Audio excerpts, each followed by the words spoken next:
అనసి దీన్ని group class అన్నారు, group drama అంటారు. ఎందుకు చెప్తా.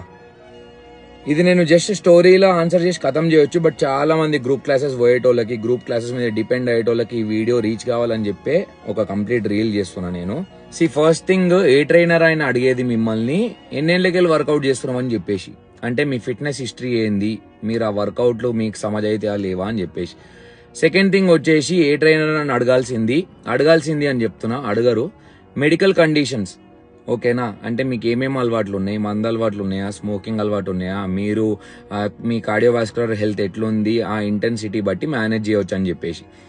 థర్డ్ అండ్ ఇంపార్టెంట్ థింగ్ వచ్చేసి, మీ ఇంజురీలు, ప్రీవియస్ ఇంజురీలు ఏమైనా ఉన్నాయా, మీ జిందగీలో ఏమైనా పాత యాక్సిడెంట్లు అయినాయా, లేకపోతే ఏడికెళ్ళైనా వడి ఏమైనా ఇంజూర్ ఉన్నాయా, ఆ జాయింట్ అన్న ఈ జాయింట్ అన్న ఏమైనా నొప్పులు ఉన్నాయా అని చెప్పేసి అడుగుతారు.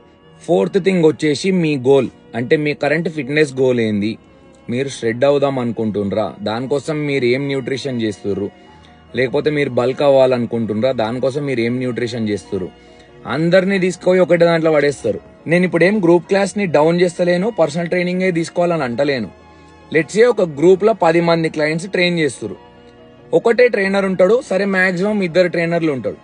2 ట్రైనర్లు బ్యాక్ టు బ్యాక్ వర్కౌట్లు, 10 మంది ఫామ్ కరెక్షన్ ఎట్లా చేస్తారు, 10 మంది ప్రోగ్రెస్ ఎట్లా మానిటర్ చేస్తారు, ఎప్పుడైనా ఆలోచించారా?